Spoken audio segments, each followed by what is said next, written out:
Kalau saya Soleman Irwan, juga dipanggil Irwan. Panitia tolong informasikan saya 10 menit sebelum selesai kasih tanda. Nanti saya akan telepon kepada teman yang melayani di sebuah tempat di Indonesia yang hasilnya adalah ratusan ribu orang percaya yang belum kenal Tuhan Yesus hanya dalam waktu 10 tahun. Supaya kita pakai kacamata besar, kacamata, ada jarak jauh, ada jarak dekat. Sebelumnya saya diberikan tema menjangkau yang belum terjangkau. Saya simpelkan aja, bukan bermaksud mengkhotbahi Bapak Ibu semua hamba-hamba Tuhan di sini. Tetapi mau berbagi, ini khotbah buat diri saya. Tadi pagi ada statement yang sangat bagus dari Pak Sadikun, Pak Pendeta Sadikun, bahwa yang di luar Papua itu pendatang dan hanya bisa support. Mereka datang pergi, come and go, come and go. Tetapi yang stay 24 jam, 7 hari kali seminggu, 365 hari dalam setahun adalah orang Papua asli. Karena itu orang Papua, saudara-saudara yang memang tinggal di Papua, Anda adalah semua adalah pelayan-pelayan atau pemain-pemain intinya. Anda semua yang harus bangkit. Kemarin saya ada di KKR Wanita, saya wawancarai seorang perempuan asli Papua yang baru masuk Universitas Cendrawasih Fakultas Kedokteran. Dan saya rasa banyak sekali potensi Papua yang luar biasa yang masih akan muncul ke depannya. Jadi pemain intinya adalah teman-teman atau sahabat-sahabat orang-orang Papua. Berikan tepuk tangan buat teman-teman orang-orang Papua. Oke, saya tidak menyampaikan metode dan cara. Walaupun saya 20 tahun pelayanan di Unreached People Groups, tapi hari ini saya mau berbagi mengenai apa yang dilakukan oleh Andreas. Kita tahu mengenai Andrew, dia bisa dikeluarkan slide-nya. Dia berasal dari Bethsaida, kota di mana Andreas dan Petrus itu berasal dan Filipus itu berasal. Andreas. Kemudian next lagi. Firman Tuhan yang berkaitan dengan Andreas ada di dalam Yohanes 1:35-42. Pada keesokan harinya Yohanes Pembaptis berdiri di situ pula dengan 2 orang muridnya. Dan ketika dia melihat Yesus lewat, dia berkata, "Lihat anak domba Allah." Kedua murid itu mendengar apa yang dikatakannya, lalu mereka pergi mengikut Yesus. Yohanes Pembaptis sudah duluan pelayanan, Yohanes Pembaptis sudah duluan terkenal, Yohanes Pembaptis sudah duluan dapat pengikut yang begitu banyak, Yohanes Pembaptis followernya banyak sekali, Yesus belum dikenal sama sekali, Yesus pelayanan juga belum. Tetapi waktu melihat Yesus, murid yang mengikuti Yohanes Pembaptis disuruh kepada Yesus. Lihat anak domba Allah, lihat anak domba Allah. Khotbah yang paling bagus bukan khotbah yang bisa menarik perhatian orang. Khotbah yang paling bagus adalah khotbah yang bisa menarik orang melihat hanya kepada Yesus. Praise and worship, pujian penyembahan yang bagus bukan cuma teknik vokal, skill. Sebuah lagu yang bagus adalah ketika menarik orang hanya melihat kepada Yesus. Enggak gampang untuk lolos dalam ujian ini. Karena kehilangan, semua yang sifatnya kehilangan gak enak. Kehilangan barang atau kehilangan sesuatu yang sangat dihargai gak enak. Kehilangan power, kehilangan kuasa, kehilangan kedudukan, kehilangan posisi, kehilangan sesuatu yang signifikan sangat menyiksa. Sehingga banyak sekali orang yang mengalami lost power syndrome. Tapi Yohanes kehilangan, rela kehilangan. Kita nggak pernah lihat Yohanes Pembaptis berdoa. Tapi saya mau berkata, dia sangat intim dengan Tuhan Yesus walaupun tidak ada interaksi intens. Karena menurut definisi keintiman menurut saya bukan banyaknya doa, bukan banyaknya pelayanan. Itu mungkin banyak aktivitas dalam doa, banyak aktivitas dalam pelayanan. Keintiman yang sejati adalah pada waktu kamu berkorban buat Tuhan, semakin besar pengorbananmu, semakin intim. Ketika seseorang mencintai seseorang, maka orang itu nggak hitung-hitungan sama orang itu. Semakin mencintai seseorang, semakin gak hitung-hitungan. Semakin besar cintanya, semakin gak hitung-hitungan. Yohanes Pembaptis lakukan itu. Abraham berdoa kepada Tuhan, jelas pada Yahweh. Tetapi gak intens digambarkan dia berdoa seperti Musa berdoa kepada Yahweh karena membela umat Israel kepada Tuhan.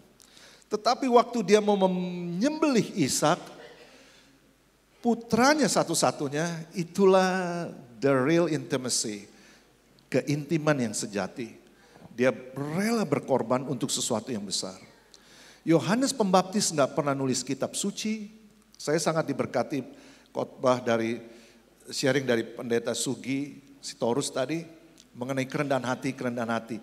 Saya juga mau sampaikan hal yang sama bahwa sebelum Yohanes namanya pembaptis, kerjaannya memang membaptis, berarti tuayan. Tetapi sebenarnya dia sangat humble, dia intim, dia rela berkorban buat Tuhan. Semakin kita mencintai seseorang, semakin besar pengorbanannya untuk orang itu. Seberapa besar pengorbanan kita kepada Tuhan, Anda dan saya, kita yang tahu masing-masing. Sehingga di Lukas 7 ayat 28a dikatakan, aku, Yesus berkata kepadamu, kata Yesus, di antara mereka yang dilahirkan oleh perempuan, nggak ada yang lebih besar daripada Yohanes Pembaptis.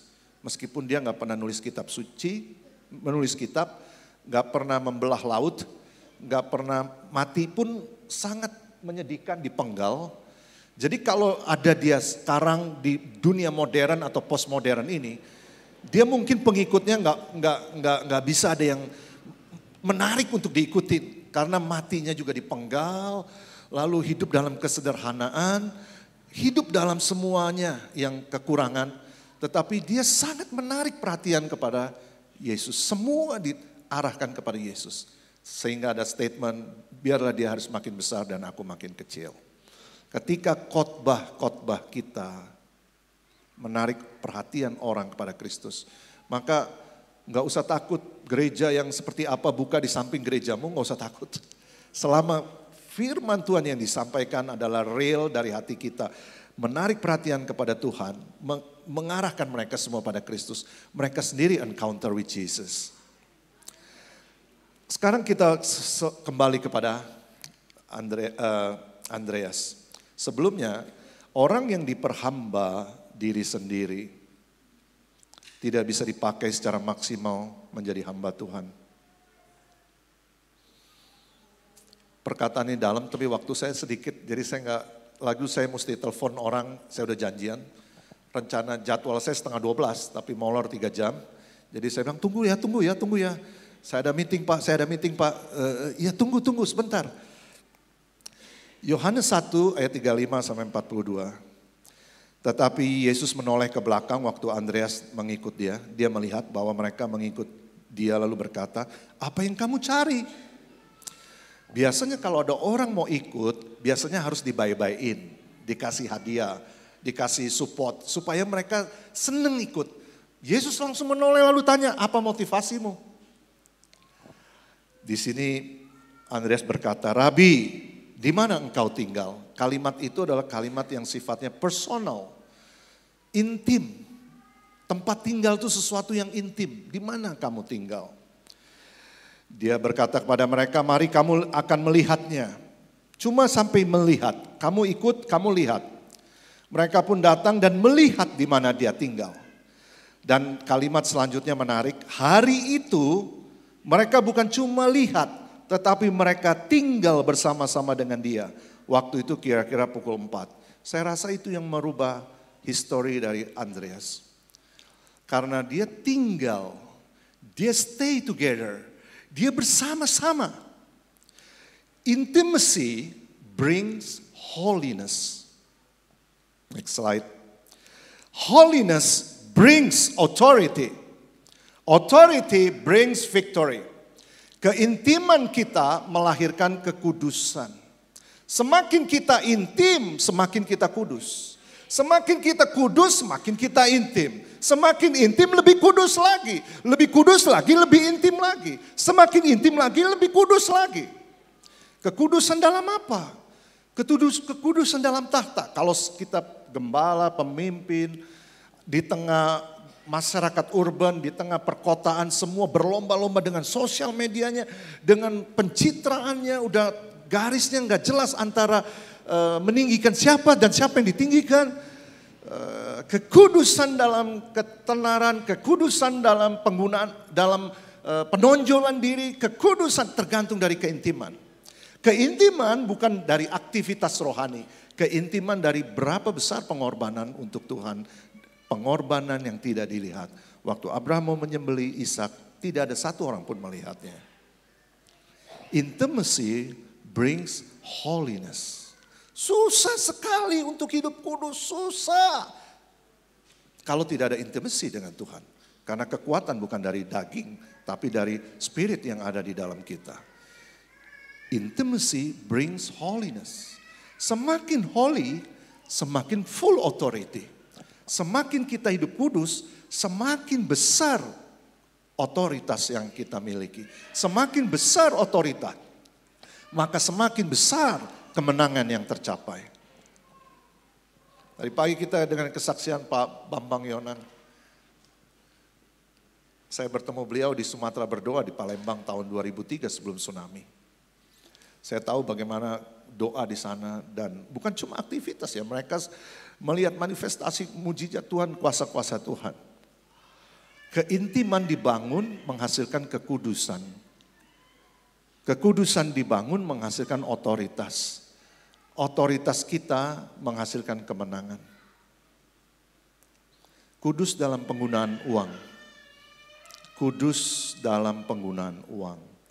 Kudus dalam penggunaan posisi, fungsi jabatan. Kudus dalam tubuh. Menyangkut godaan seksual. Salah seorang dari keduanya, next slide, yang mendengar perkataan Yohanes lalu mengikuti Yesus adalah Andreas, saudara Simon Petrus. Andreas mula-mula bertemu dengan Simon, saudaranya, dan dia berkata, kami telah menemukan Mesias, artinya Kristus. Lalu Andreas membawa Simon kepada Yesus. Pada waktu Yesus memandang dia dan berkata, engkau Simon anak Yohanes, engkau dinamakan Kefas. Kelak, Simon Petrus yang lebih dikenal dari Andreas. Kelak, Simon Petrus menjadi soko guru. Yang bawa siapa? Andreas. Yang lebih terkenal siapa? Simon Petrus. Yang bawa, yang pertama kali kenalkan siapa? Andreas. Yang lebih populer, yang lebih dikenal pelayanannya, yang menjadi soko guru dari semua pelayanan para rasul siapa? Petrus. Andreas seumur hidupnya nggak pernah menulis kitab, Petrus menulis kitab. Tetapi rupanya Andreas belajar dari gurunya. Yohanes Pembaptis belajar dari Yesus yang top of the top. Mengosongkan dirinya dari sorga datang ke bumi. Intimacy brings holiness. Holiness brings authority. Authority brings victory. Kita selalu mengejar victory-nya. Kita lupa pada holiness-nya. Ada otoritas. Kita mengejar otoritas tapi kita lupa holiness. Kita nggak ada holiness karena nggak ada intimacy. Para pemimpin meminta supaya semua jajarannya untuk submit. Kalau di dalam gereja itu semua sukarela. Berbeda dengan tentara atau karyawan yang digaji. Kalau karyawan digaji, tentara memang rantai komando. Tapi kalau gereja, organisasi gereja semuanya adalah sukarela. Di dalam gereja semua sukarela, siapa mau datang beribadah. Submission kalau ada authority. Ketertundukan kalau ada otoritas. Otoritas hanya bisa ada kekudusan. Kekudusan itu hasil dari keintiman. Andreas melakukan itu, dia mengajak Simon Petrus yang kelak lebih terkenal, lebih berpengaruh daripada Simon Petrus. Daripada Andreas. Andreas ini orang yang suka mengajak. Pertama yang diajak adalah Simon Petrus. Yang kedua yang diajak, Yohanes 6 ayat 8 sampai 13. Lanjut. Next. Next. Ya, ini kita tahu semua cerita anak kecil. Seorang murid-muridnya yaitu Andreas, saudara Simon Petrus berkata kepadanya, di sini ada seorang anak mempunyai 5 roti jelai dan 2 ikan. Tetapi apa artinya untuk orang sebanyak ini? Pada waktu itu harus memberi makan 5.000 orang laki-laki, belum termasuk anak-anak dan perempuan.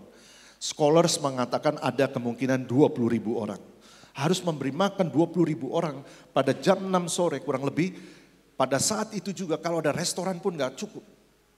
Lalu dia bertanya kepada Filipus, tetapi yang berespon adalah Andreas. Karena Filipus bertanya, suruh mereka pulang. Andreas berespon. Yang Andreas respon adalah, di sini ada seorang anak mempunyai 5 roti jelai dan 2 ikan. Tetapi apa artinya untuk orang sebanyak itu?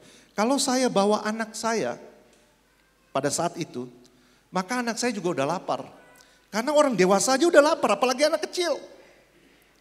Jadi itu ransum anak kecil dalam kondisi anak kecil itu lapar. Berarti si Andreas sebelum minta sama anak kecil itu, dia ngomong sama orang tuanya. Pada waktu dia ngomong sama orang tuanya, Bapak, Ibu, boleh itu roti dan ikan itu dikasih kepada Yesus? Tergantung kerohanian daripada Bapak Ibu itu. Kalau Bapak Ibu itu sangat Christ center, sangat fokus pada Yesus, oh silakan. Anaknya mungkin protes, mama aku juga lapar. Bapak-bapak aja pada kelaparan, apalagi aku. Ini makananku gak boleh. Tapi orang tua yang ngatur anak. Ibu-ibu, mama-mama di sini yang punya anak-anak, ibu-ibu ikuti atau mari kita ikuti contoh dari mama ini. Yang mendorong anaknya memberikan 5 roti dan 2 ikan kepada Yesus. Dan kita tahu ceritanya lebih dari cukup, lebih dari 12 bakul. Sekarang kalau 15 tahun kemudian cerita berlanjut, saya mau tanya, apa respon anak ini? Dia akan berkata gini, bro, lu tahu gak bro? Itu Yesus yang kasih makan 5.000 orang. Semua ini catat Alkitab, itu rotinya gue bro. Lu gak lihat nih, lihat baca WhatsApp-nya nih, baca fotonya. Ini rotinya gue nih. Jadi anak kecil itu membuat sejarah pada waktu dia gak hitung-hitungan pada waktu memberi kepada Yesus. Dan orang tuanya pasti juga senang. Pada waktu ibu-ibu itu kumpul sama ibu-ibu lain pada waktu anaknya sekolah. Sis, Jeng, Mama, tahu gak? Itu Yesus pakai roti siapa? Itu rotinya anak gue loh. Dalam seumur hidup, siapa yang bisa membuat sejarah itu? Itu karena anak itu memberikannya kepada itu. Itu gak akan terlupakan. Jadi kita punya anak diarahkan kepada Yesus sejak dini. Kita punya anak-anak, putra-putri Papua dari kecil semuanya diarahkan kepada Yesus sejak kecil. Diajarkan untuk memberi. Amin. Saya closing cuma itu karena bahan saya close karena waktu saya sudah janji 10 menit. Izinkan saya menelpon teman saya. Andreas, nanti ada sekelompok orang Yunani mau bertemu Yesus. Lalu orang itu bertanya kepada Filipus. Filipus mengajak Andreas. Andreas dan Filipus membawa orang Yunani kepada Yesus. Dan itu adalah unreached people, orang-orang Yunani. Nah sekarang saya mau telepon teman saya itu. Semoga dia masih bisa on. Kalau enggak saya lanjutin materi. Kalau on maka mohon audionya dimatikan. Dia adalah seorang dari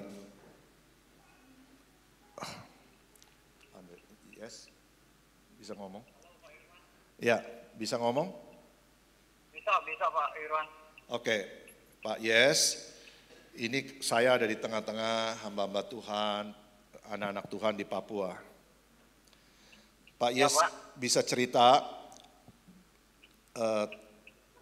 tahun berapa mulai pelayanan di tempat itu? Nggak usah disebutkan tempatnya. Baik Pak. Oke, kami mulai pelayanan tahun 2005 ya. 2005. Oke. Ya, Pak. Lalu? 2005 kami tinggal di tempat pelayanan. Setelah itu kami mulai gerakan perintisan jemaat yang kami sebut gerakan perintisan jemaat ya. Gerakan perintisan jemaat. Oke. Ya, kami berfokus untuk orang-orang Muslim ya. Orang-orang Kedar. Oke. Sekarang sudah berapa dalam tahun 2021 ini yang kemarin?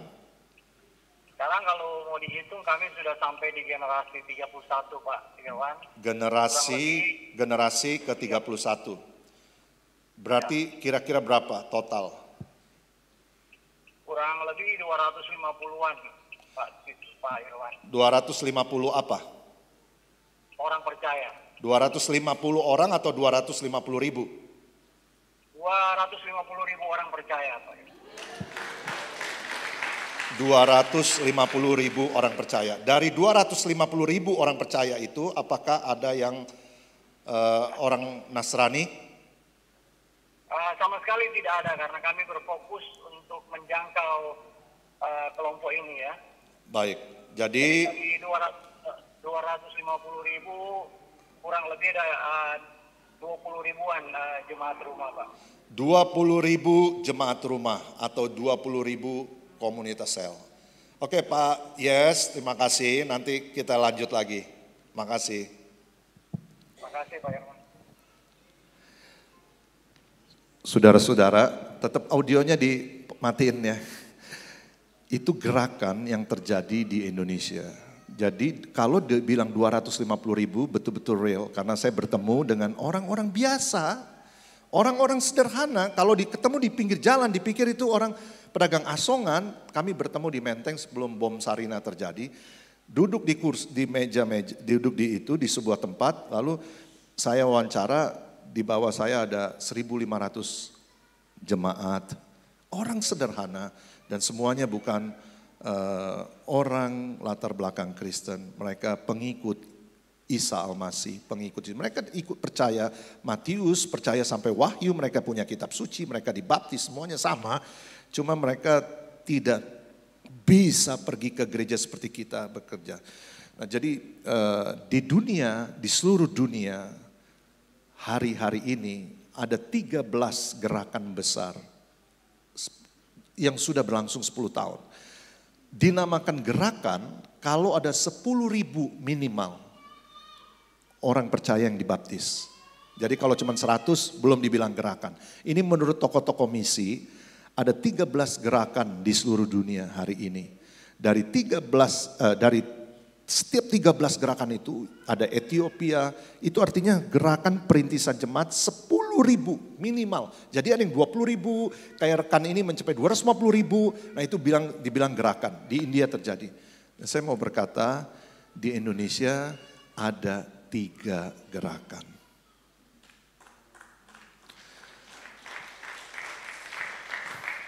Kapan itu mulai? Ternyata setelah gerakan doa mulai. Tahun 2005 Bapak ini start di sebuah daerah di Pulau Jawa. Gerakan doa mulai pada awal-awal 90, tahun 80 terakhir. Sekarang ada Pak Charles Yonan penggeraknya, dulu Dr. Iman Santoso menggerakkan. Jadi pada waktu menara-menara doa berdoa, pada waktu orang-orang berdoa, kita lihat bahwa doa dan misi adalah seperti busur dan anak panah. Itu saya mengutip Ibu Suset yang mengatakan itu. Doa dan misi adalah busur dengan anak panah. Anak panah aja atau busur aja nggak terlalu maksimal. Doa dan misi. Segala hormat kemuliaan bagi Tuhan. Dari 13 gerakan ada 3 gerakan besar. Gerakan tengah-tengah ada, gerakan kecil-kecil ada, ratusan yang percaya ada, puluhan yang percaya ada. Tapi kalau udah ada 10.000 maka Indonesia ada 3. Di seluruh dunia ada 13. Dan yang paling cepat pertumbuhannya adalah nomor 1 di Iran. Nomor 2 di Afghanistan. So kesimpulannya Tuhan masih bekerja. Terima kasih, Tuhan memberkati.